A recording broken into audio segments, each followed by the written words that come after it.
started. So in 10 seconds, we're going to start. Okay, you tell me when. It's live now. You're on.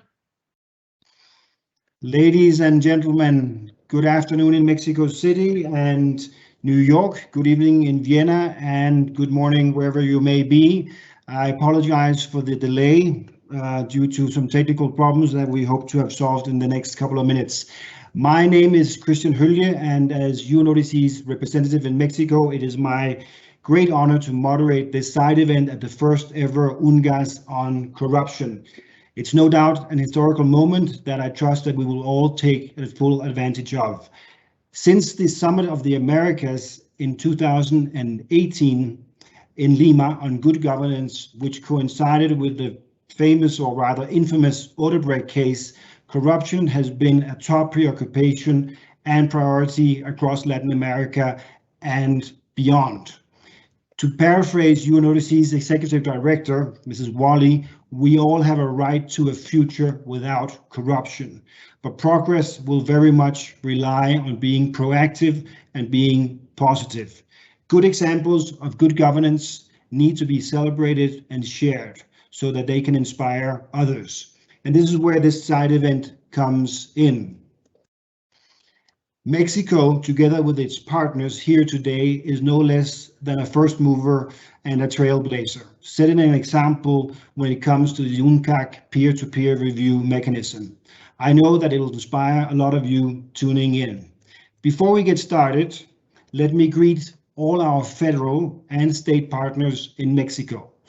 The Institute for Transparency, Access to Information and Personal Data Protection and all 32 state institutions, the Executive Secretariat of the National Anti-Corruption System, CESNA, and all 30 state secretariats, the Superior Audit Office and all 32 state audits, and the Citizens Participatory Committee and all 31 state committees. It is a pleasure and a privilege to work alongside you here in Mexico. Today, time is short, so both our distinguished panelists, thank you to every one of you, and I will have to watch the time. Precisely to save time, I will introduce our speakers as they take their turn. And our very first speaker is going to be John Brandolino, and who better to provide the opening remarks of this side event. John is UNODC's Director of Treaty Affairs, a former senior US State Department official in the Bureau for International Narcotics and Law Enforcement Affairs, INL, that we all know, and a practicing lawyer. And here comes the best part. John was also one of the US's lead negotiators of UNCAC. With his first-hand knowledge from Merida, John will briefly set the stage for us about UNCAC and the Implementation Review Mechanism. As a real pro and practitioner, John knows the true value of UNCAC better than most people. John, please take it away. You have 5 minutes. Thank you. Thank you, Christian, and welcome everybody. Good evening from UNODC headquarters in Vienna. And let me thank the government of Mexico and the partners of this flagship project, which we really ought to turn into a full-fledged program across the world, for inviting me to provide opening remarks. As Christian said, I was fortunate enough to be in Merida for the signing of the Merida Convention, as it is sometimes referred to, and it was quite a day. It was real history in the making, and I've been a big fan, of course, of the UN Convention Against Corruption, or UNCAC as it's known, ever since. I remember that day also quite vividly, because as I was about to get on the plane to go from Washington to Merida, I was called in a rush by the Office of the Secretary of State of the US, saying that they had forgotten to send the credentials for the Attorney General, who was about to sign the convention the next day, and that would I carry those credentials to Merida. And they were these big, probably almost like 2/3 of a meter high, big book of very official, with lots of stamps looking credentials. And I was told if I didn't get them there, then the US would not be able to sign. So these things stuck with me the entire way.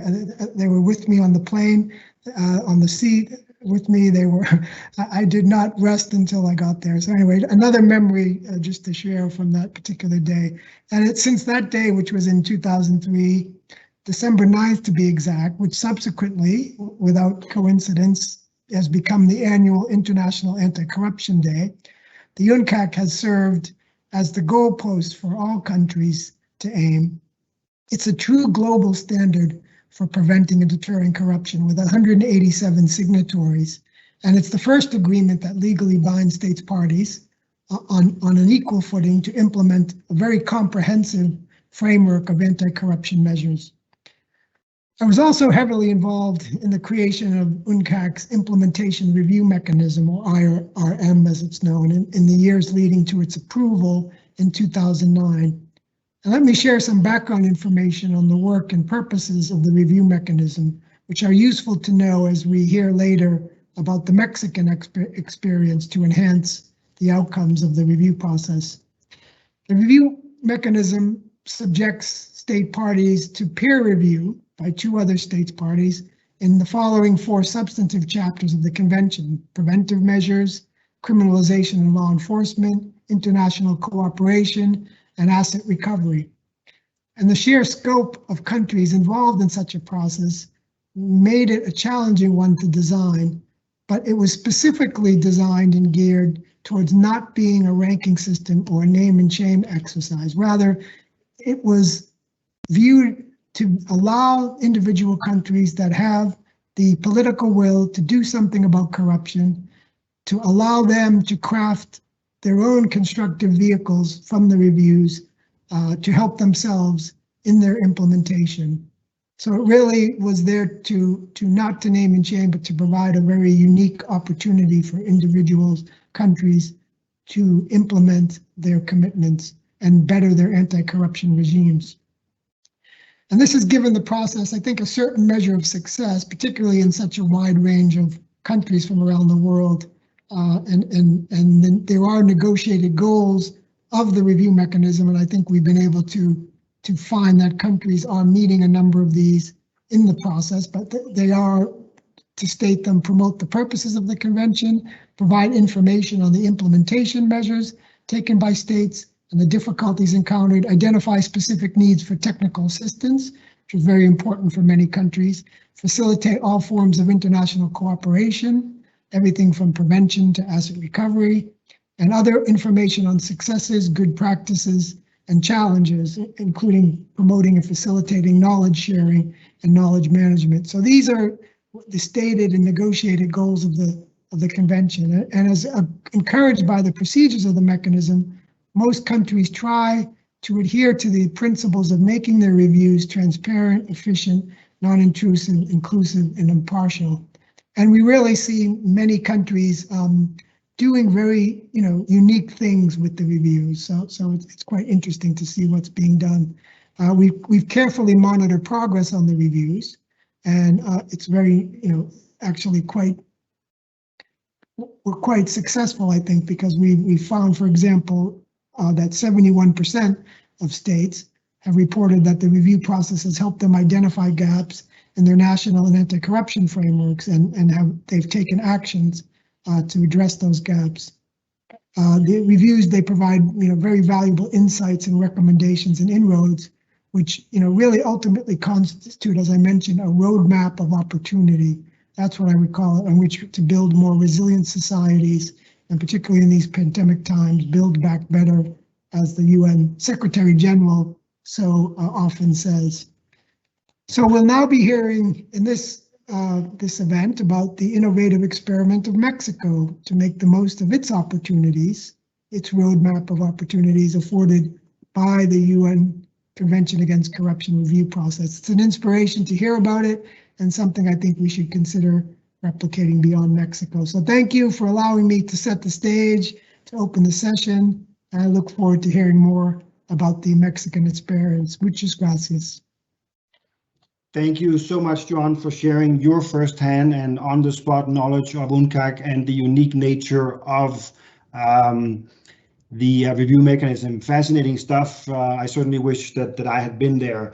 I think we still have a few IT problems, so our next speaker, who's supposed to be Ambassador Eduardo Jaramillo, is not quite online yet. Is that correct?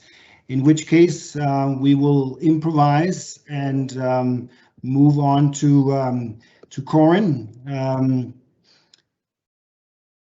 Corin is the ambassador of the UK to Mexico since 2018. Thank you, Corin, for being here with us today. The UK played a pivotal role in getting this project off the ground, funding not just the methodology, which of course had to be slightly adjusted to the national context and state context, but also the first pilot in the state of Sonora, which was reviewed by Campeche and Nuevo León. I think it's fair to say that we would not be here today without Corin and her forward-looking team. The UK, of course, also stands behind another UNODC flagship program, the fast-tracking the implementation of UNCAC, which, amongst many other things, created a platform for civil society participation, which is Article 13 of the Convention. We look forward to hearing why you got involved, Corin, and why you invest so heavily in good governance. Corin, the floor is yours. You have 5 minutes. Thank you. Thank you very much indeed, Christian. It's a great pleasure, a huge honour to be here with you today and to represent the UK at this event, the side event at the UN General Assembly special session on corruption.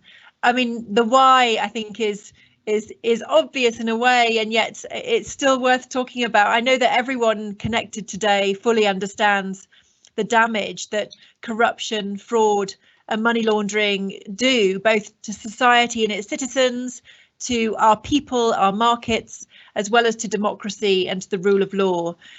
And I also know that you understand not only the scale of the challenge that law enforcement faces in combating these crimes, but also how quickly those challenges evolve and change in our globalized and digital world. So we often say that corruption is a global challenge with local implications. And although the UK enjoys a high level of integrity compared to some countries in the world, we are far from immune from the effects of corruption. And we all know far too well how a narrative of corruption can undermine confidence in our governments, in our institutions, and our business reputation more widely. So we know that tackling corruption as well requires collective international action by governments, business and civil society, as well as innovative approaches and the use of new technologies to keep up with the criminals, to keep up with the trends of international crime, which are changing and evolving all the time.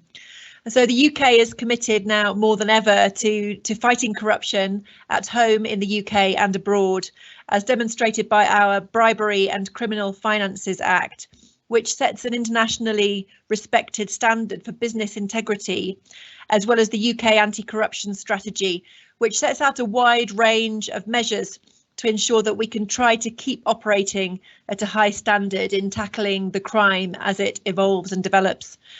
So how we do it, we operate in multidisciplinary teams guided by our British Joint Anti-Corruption Unit to ensure that all ministries and agencies across government, as well as our regional offices across the UK, can share best practice and understand the complexity and interconnectedness of different cases and different policies, from prevention to identification of crimes and prosecution of crime. So through doing that, we strive for more transparency, more joined-upness and more efficiency through a whole of government approach from local to national level, as well as working closely with the private sector and civil society, who have an absolutely crucial role to play in fighting corruption. We know that investigations and prosecutions of corruption cases take a very long time and too long, but we know that this could take even longer and be even more laborious if we didn't have these kind of coordination mechanisms and the people with the right skill sets and training to be able to do their jobs. And that's why we have, as a pillar of our anti-corruption cooperation, the support for new methodologies and projects to fast-track the implementation of UNCAC. And that's going to focus on three main areas. Firstly, engagement and partnerships. Secondly, building capabilities especially in intelligence, technology, standardization and protocols implementation. And then thirdly, harnessing new tools to gain efficiencies in the prevention, identification, investigation and prosecution of corruption. So these areas address some of the pressing challenges to anti-corruption law enforcement, the need to cooperate more effectively and share lessons learned across jurisdictions, while the quantity of data, as we all know, is increasing exponentially. As Lisa Osofsky, the director of the Serious Fraud Office in the UK, said recently, it's becoming clearer more with the current pandemic that we need technological solutions to address technological hurdles. And this is shown in our cooperation with Mexico in regards to a national digital platform to generate intelligence to tackle corruption. And we're also working on improving digital forensics and public procurement mechanisms, among other things. And the relationship between the UK, Mexico and the United Nations Office of Drugs and Crime is based on our common objectives to work as partners to allow open societies and economies such as our own to thrive and to flourish, because we all know that through strong institutions and strong defences against corruption and human rights abuses, our citizens will be better able to enjoy the full benefits of free trade, of open societies and international cooperation. So let me end where I started. We are a community collectively that cares deeply about the damage that corruption inflicts on everybody. Corrupt individuals are using new technologies to exploit gaps all the time. We know that they don't feel that they have to follow the legal rules to pursue their goals. And that means that it's our job to close those gaps, to respond more quickly, to use technology more effectively and to work together, local, national and international partners. The damaging influence of corruption can't be stopped overnight, but a sustained, shared, collaborative effort like the one of the UNCAC's review mechanism and the national peer-to-peer review mechanism piloted here in Mexico will help us to build stronger systems and more efficient coordination mechanisms to safeguard our collective long-term prosperity. So thank you once again for inviting me, and please don't hesitate to get in touch with us at the British Embassy. Thank you. Thank you so much, Corin. I think you can count on that. The UK's foresight when it comes to supporting innovative methodologies to fast-track UNCAC implementation is, of course, commendable. And as I've seen for myself in the other countries that I worked around the region, you have given all stakeholders from in this part of the world, from Mexico to Argentina, a voice and a chance to be part of the solution, whether we're talking about governments, civil society, and of course the private sector, which plays an equally big role. May our partnership be as long as it has been prolific until now. Thank you very much, Corin. We still have a few IT issues, so my apologies again to Ambassador Jaramillo, who will wait a little bit longer, but thankfully Bruce Abrams has agreed to step in. Bruce Abrams is the director of USAID, the United States Agency for International Cooperation. Bruce has literally worked all over the world, also with the US Peace Corps. USAID picked up where the UK kind of left off, which is perfect teamwork amongst development practitioners, and now funds the National Review Mechanism in all 32 Mexican states. But USAID is more than just a donor. It's a partner in the true sense, always demanding and always engaging, and that's the way we like it. Bruce will address USAID's reasons for backing this project and, of course, the opportunities that working at the state levels present. Bruce, thank you for being here. Run with it. You have 5 minutes too. Thank you.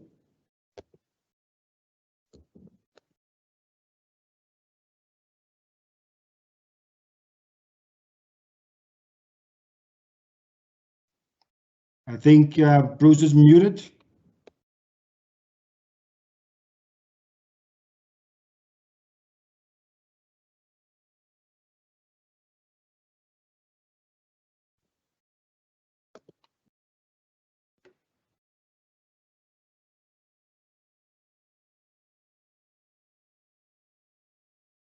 My own technology issues, so I'm very sympathetic.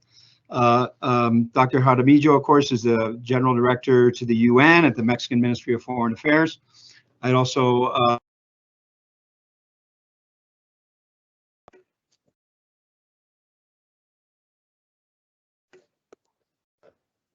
Bruce, you need to put on back on your microphone. Sorry to interrupt.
Bruce, I am terribly sorry. I'm not quite sure that we all heard you.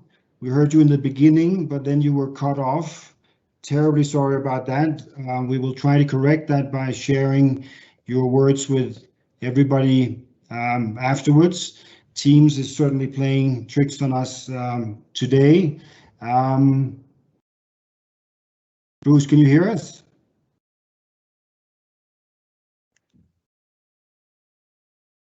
Well, my God, when things go wrong, they really do go wrong. I know that, Bruce, we're going to make a few points about the national review mechanism that were spot on, to use a British term.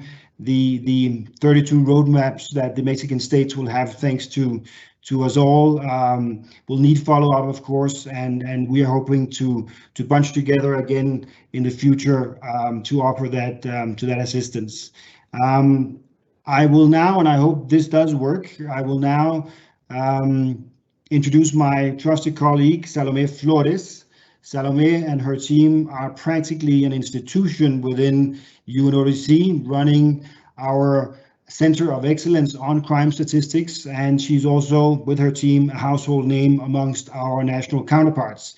Salome will walk us through the project, which centers on three aspects of the Merida Convention: public procurement, public reporting, and whistleblower protection. That's Articles 9, 10, and 33.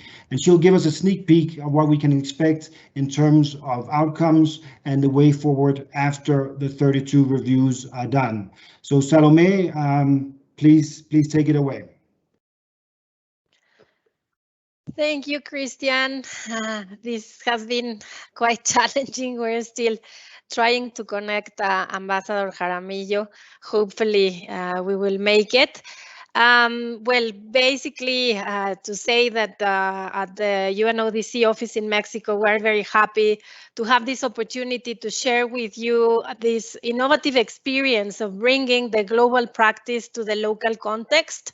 And I think UNGASS is giving us a great opportunity of really sharing the developments of this promising practice to other countries, so they can get some inspiration perhaps to follow this example. Mexico participated in the global review mechanism twice. So back in 2015 and then in 2018, Mexico was reviewed by two reviewing states. And in both review cycles, Mexico received the recommendation of conducting a comparative study between the federal and the state levels regarding the legislation and other elements according to the articles that were reviewed in these cycles. So using that recommendation, the UNODC office in Mexico approached different counterparts at the national level and also some donors with the idea of exploring the possibility of replicating the global mechanism in which two states review a third state, but at the subnational level in Mexico. This is engaging with the 32 states so they could conduct this peer-to-peer review. The idea was to, of course, strengthen the anti-corruption legal frameworks and reviewing the operation and policies between the 32 Mexican states. The idea was basically replicating the same principles of the global mechanism. This is the peer-to-peer review mechanism in Mexico. Has a technical character, a transparent, efficient, non-invasive, inclusive, and impartial characters, just like the global mechanism. One thing that it's very important for us is that the results of this full exercise are not going to generate any sort of ranking, but more like recommendation reports, like the ones that are produced as a result of the global mechanism. The idea was to foster this exchange of good practices between all the local institutions, and also to bring in not only government institutions, but also other partners like civil society and even the private sector and the academia when it was possible, depending on the topics under review. So it was back in 2018, like the ambassador already explained, that we got the support of the British Embassy to pilot this peer-to-peer review mechanism and really to adapt the global methodology to the local context in Mexico. So we had Sonora as the state under review, and Nuevo León and Campeche, two other entities reviewing Sonora, in particular regarding two articles, Article 5 and Article 8. And the results of this pilot were very promising, and at UNODC we were ready to conduct a full implementation of this mechanism. So luckily, we found the interest of USAID in following this recommendation by the convention and conducting this review at the national level with the participation of the 32 states. So we started this project with their support back in 2020, and we will finalize all the stages next year. So at the moment, we are working with the 32 states with different institutions, as you can see on the slide. We are reviewing Article 9 that has to do with public procurement and management of public finances, Article 10 that has to do with public reporting, and Article 33 that has to do with the protection of reporting persons.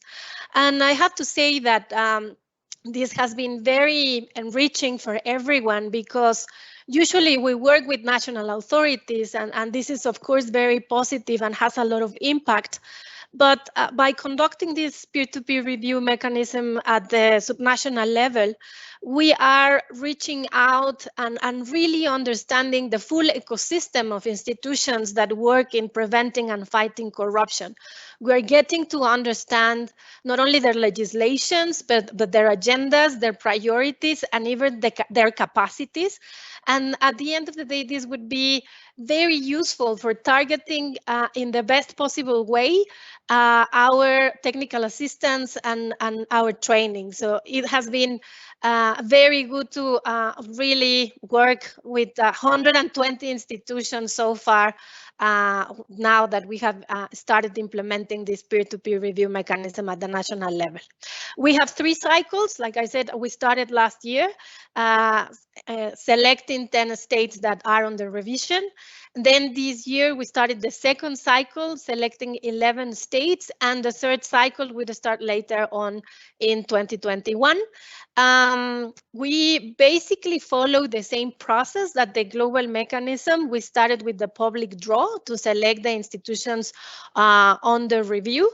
Later on, we conducted training to understand not only the different stages of the mechanism and the expectation of their participation, but also to understand fully the contents of the articles and what should be reviewed regarding each one of the articles in real practice.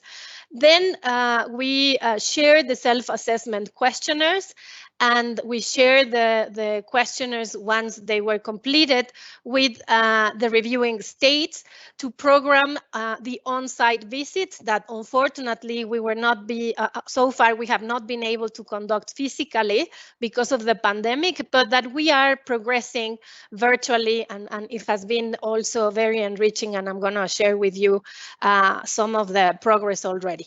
After we conduct all these activities, we will draft the reports of the 32 states, and the reports will be published next year in June, and we will publish them by then, because it is important to keep the impartiality of the whole process, and this is why we decided to publish the reports at the very end of the full process. These are just some photos of the public draws that we conducted in December and then in February this year. As you can see, we had a wide support of the national authorities and of course participation from the state institutions that were really following the process of which institutions were selected in the first and 2 cycles. We are conducting the trainings, like already mentioned, with officials from all relevant institutions in the 32 states.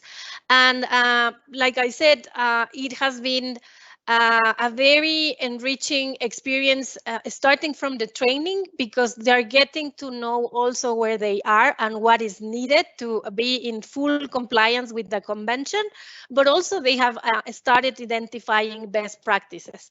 In here, I have the photo of the actual first on-site visit that was conducted virtually.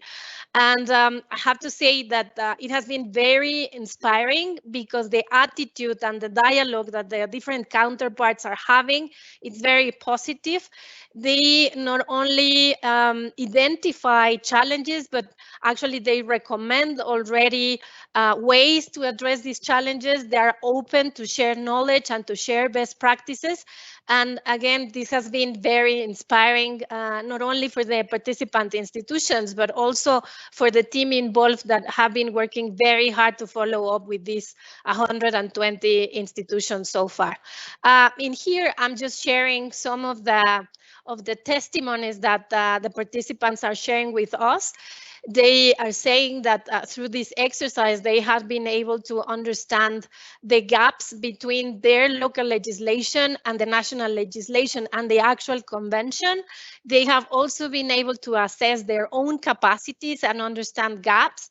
They're finding areas of opportunities, and also they see this mechanism as a possibility of learning from other entities that perhaps are addressing different challenges in different ways, or have or advanced even more in comparison to others.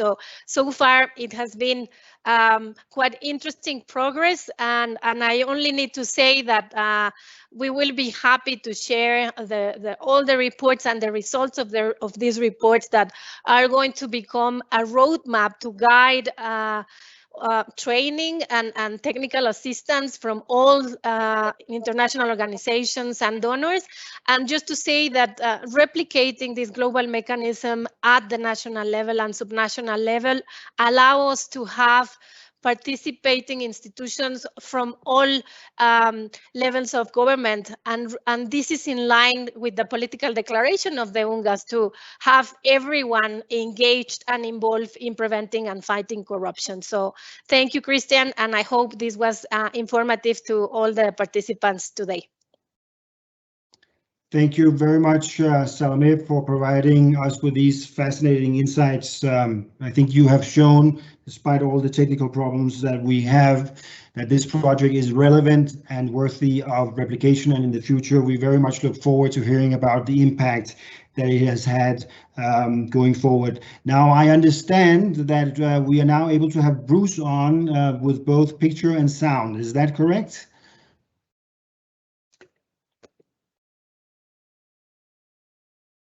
Luz Maria, can you please confirm that?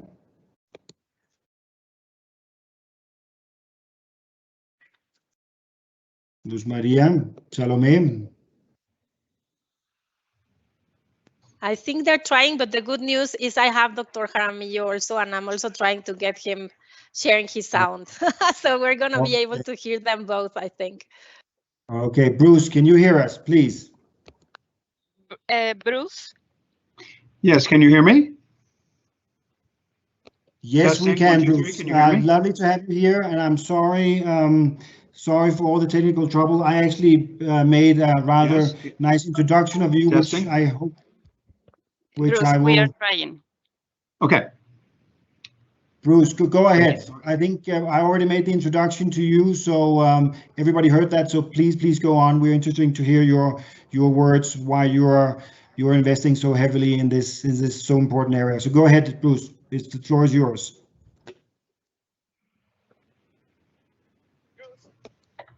Can you hear me? Yes. Can you hear me? Hello? Go ahead, Bruce. Go ahead. Yes. And now we are in the same situation again.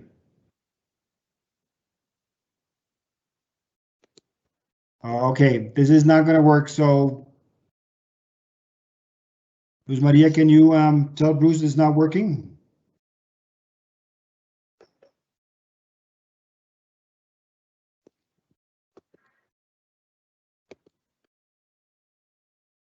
My God, when things go wrong, they go wrong. Okay.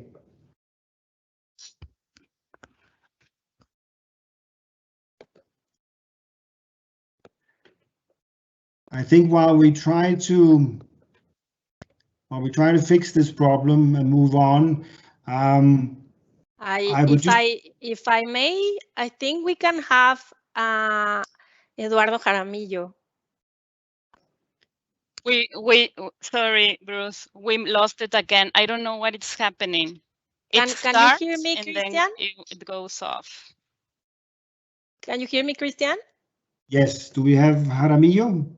Yeah, I think we have them. Can you see? We have him. Can you see him? Doctor Jaramillo, ahí está. ¿Me escucha? Doctor Jaramillo. I don't know why he cannot hear us. Let me see. Great. Can you hear Christian? Doctor Jaramillo.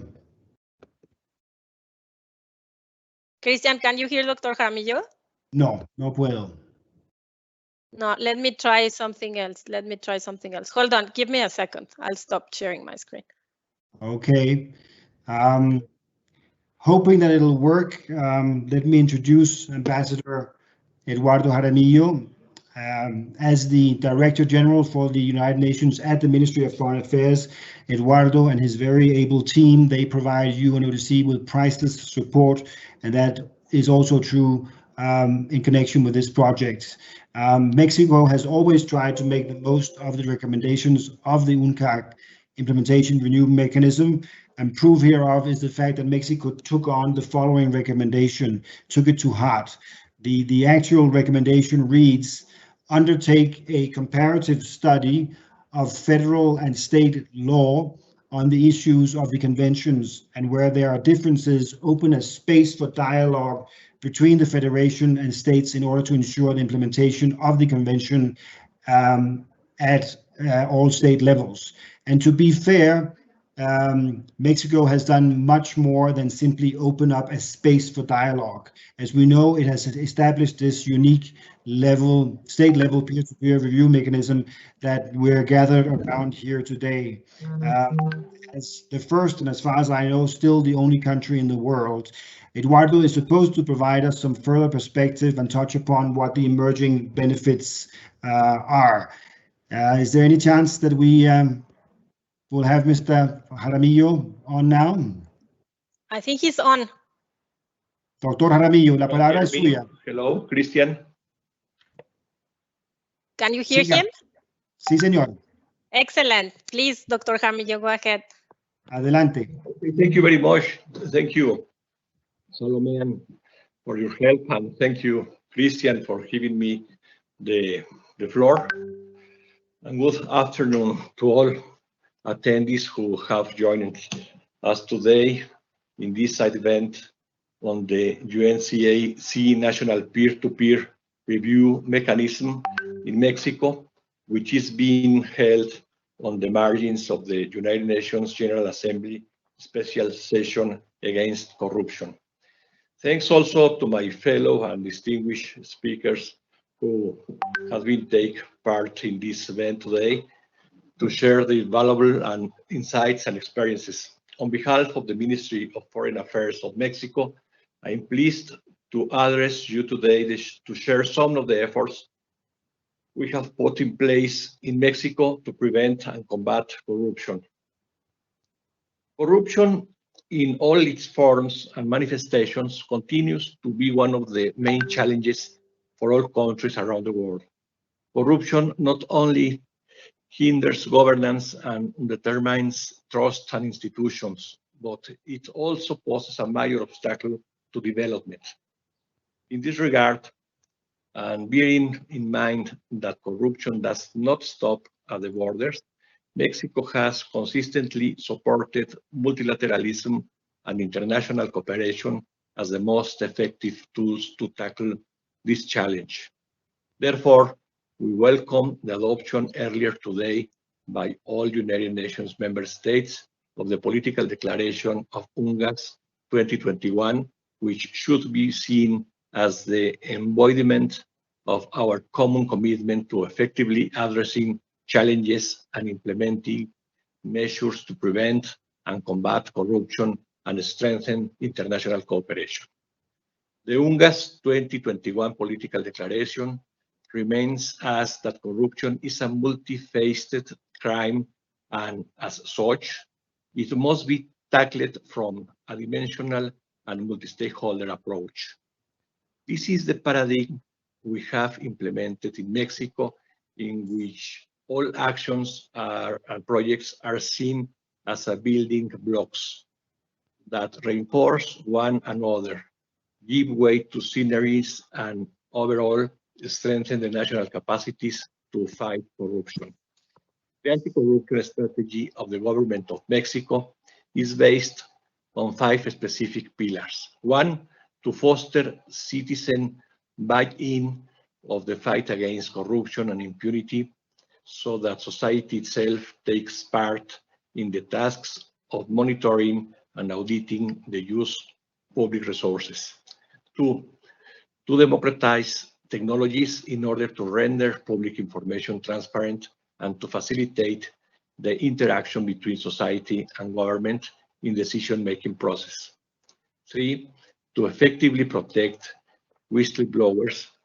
And 4, to relaunch the civil service career with a gender perspective in order to make it more efficient and to improve the mechanisms for entry, stay, and promotion of the public service. And 5, to promote austerity, audit, and evaluation in public managements. Today, we have one more pillar or building block to support this strategy. This pillar is the United Nations Convention Against Corruption National Peer-to-Peer Review Mechanisms in Mexico. As you are aware, Mexico is a federal state that comprises 32 federative entities and is underpinned by the existence of an institutional arrangement set forth in the Mexican Constitution that safeguards the balance between the federal and the state governments, in which no one is above the other.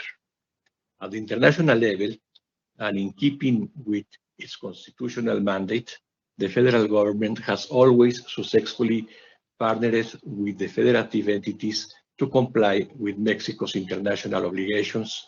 Moreover, and mindful of the opportunities that international cooperation presents, the federal government has helped the federative entities to benefit from such opportunities.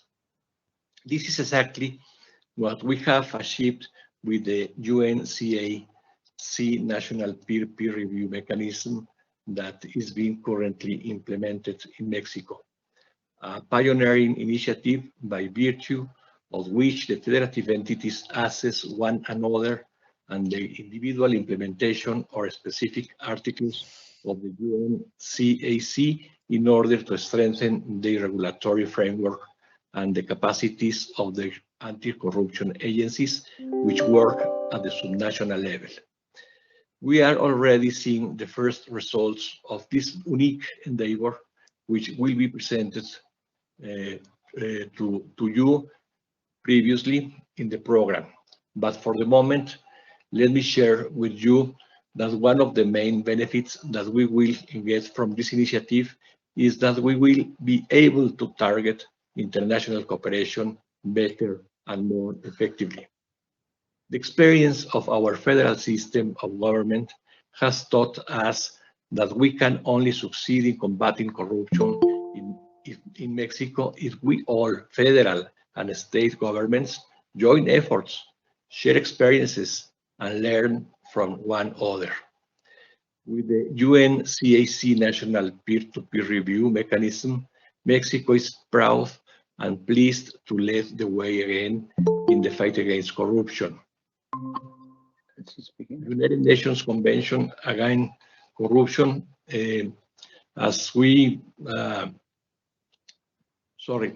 Mexico is proud and pleased to lead the way again in the fight against corruption, just as we did back in 2003 when we hosted the conference in which the United Nations Convention Against Corruption was open for signature. I would like to conclude by expressing Mexico's gratitude to the United Nations Office of Drug and Crime and to its liaison and partnership office in Mexico for devising the UNCAC National Peer-to-Peer Review Mechanism, and of course, to the government of the United States for their financial support that has allowed us to get this project going. Thank you very much. Thank you very much, Eduardo, for providing further background and also giving us an overview of public policy against corruption in Mexico. It really is remarkable that such a big country, as you said, 32 states, more than 130 million people, and 2 million square miles of territory has embarked on this journey. But as we all know, the benefits, the opportunity for progress are equally massive. And I think your very last words are the perfect prelude for finally introducing Bruce, who I believe we now have on the line. And it's going to be a last try. If it doesn't work this time, I will have to buy you, Bruce, a very big dinner and with everything that comes with it. Bruce, do we have you on the line?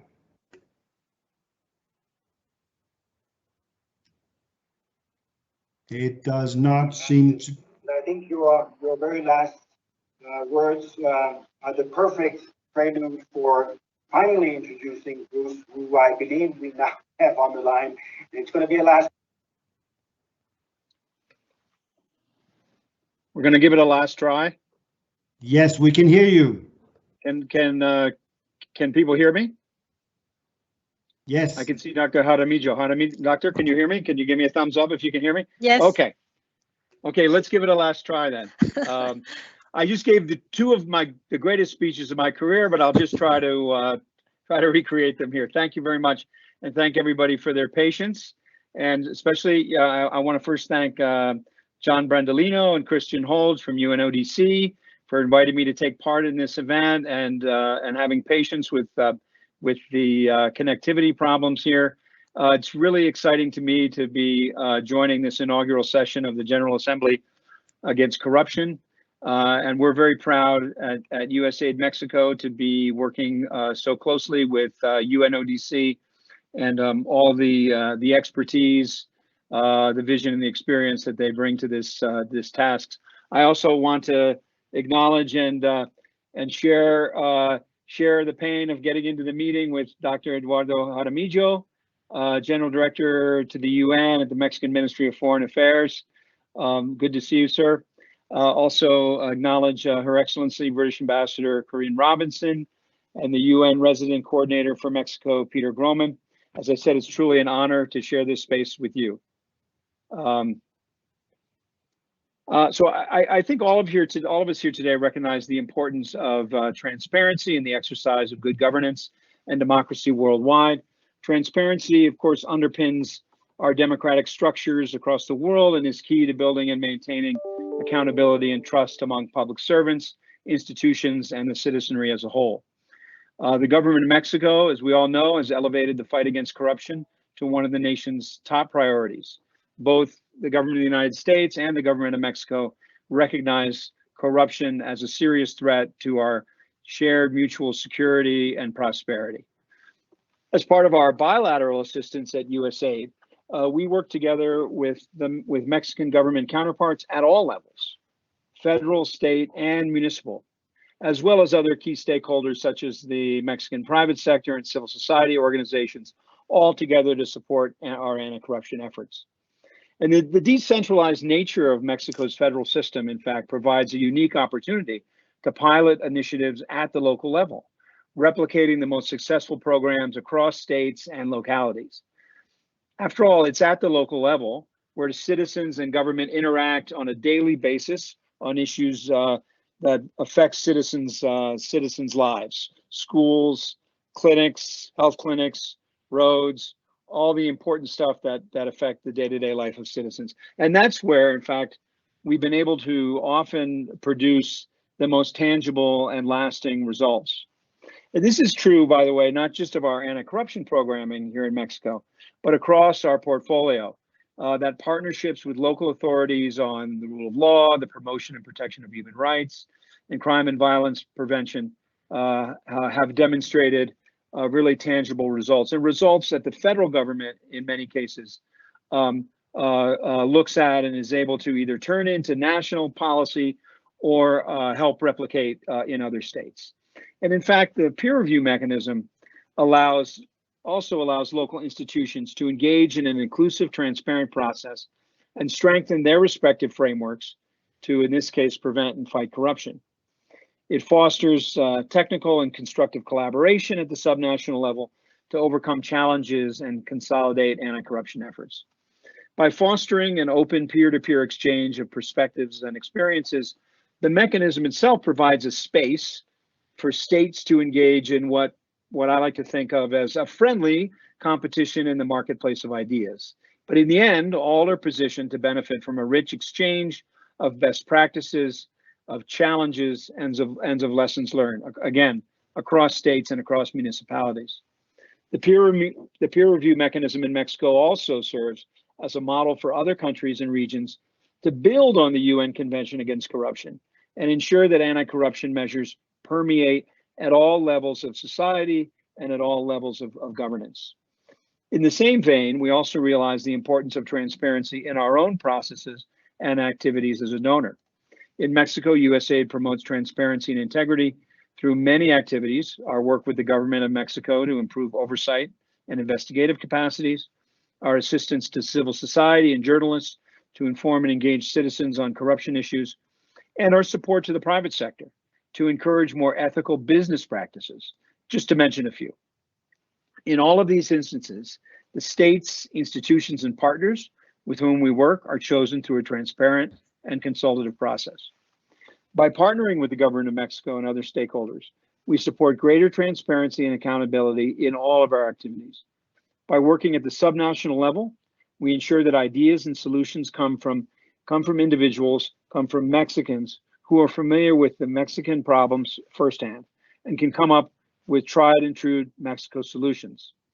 It's in forums like this one that we're able to challenge our assumptions and expand our tools to combat corruption through the exchange of experiences and best practices, as I've mentioned. The beauty of the peer mechanism is that it facilitates the development of local solutions via local actors, as I've said. And it's an opportunity to jointly evaluate problems and together create strategies and methodologies to address the shared challenges.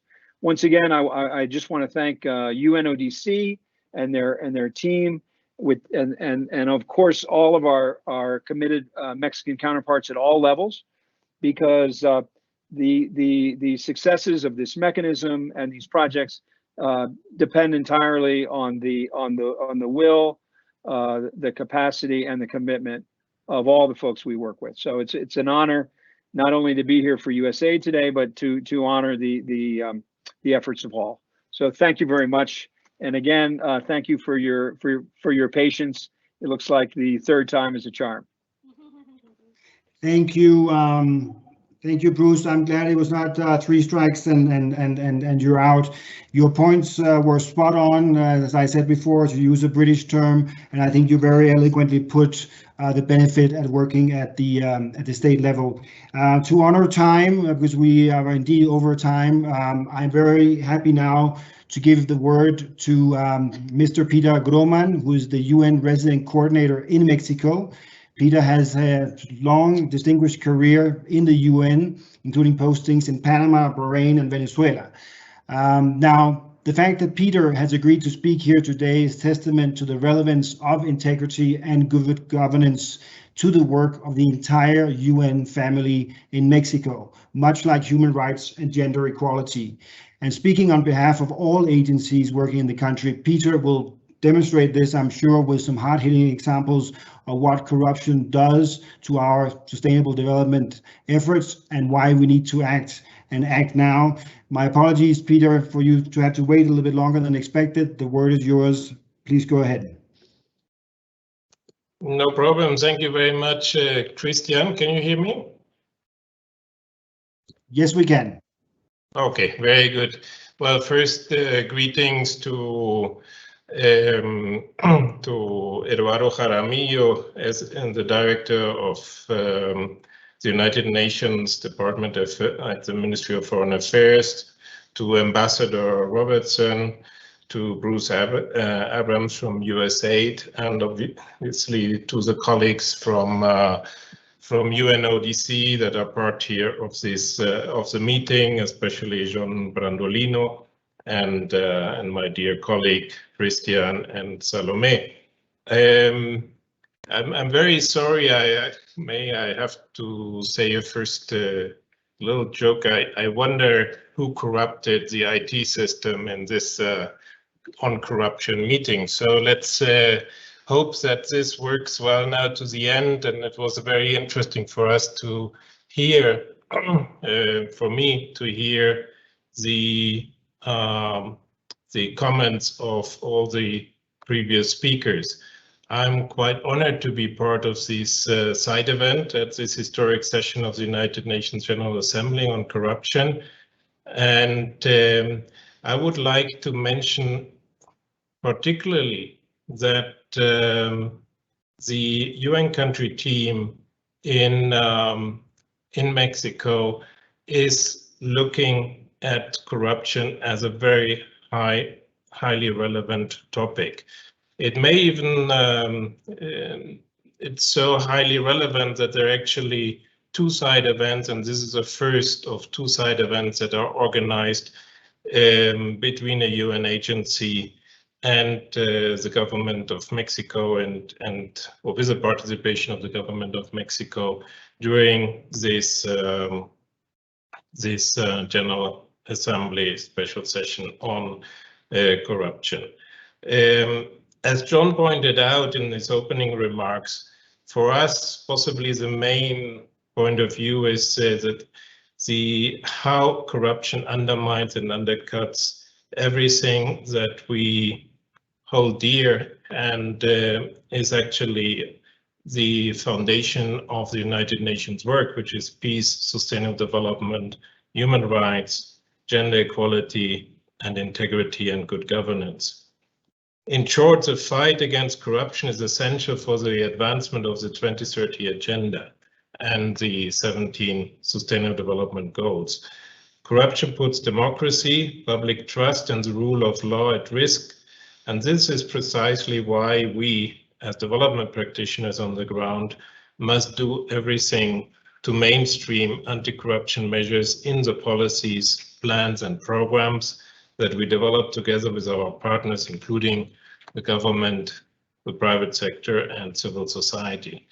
In Mexico, I can tell you that we have fully integrated the anti-corruption agenda in our cooperation framework. We have over 20 UN agencies that are present in Mexico, and this cooperation framework that we have signed with the government last year has a special emphasis on building capacities to prevent, denounce, and sanction acts of corruption and to promote mechanisms of accountability and transparency.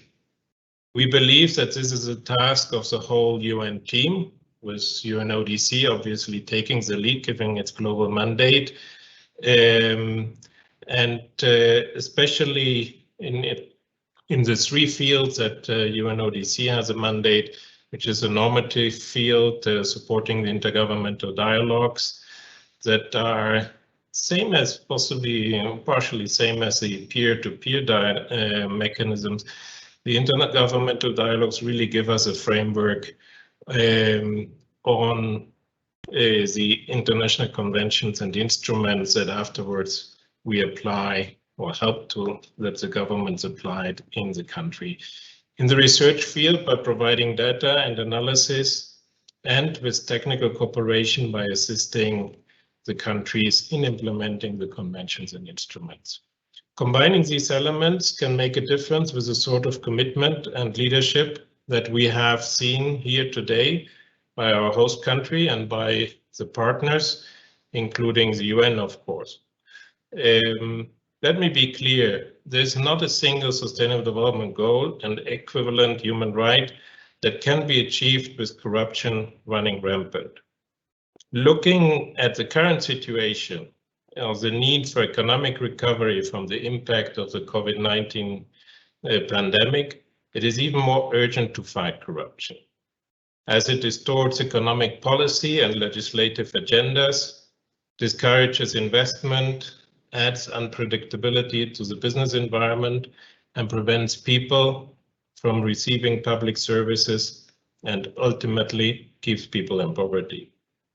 Sustainable development, human rights, and good governance are grounded in the same principles as transparency, accountability, and inclusion.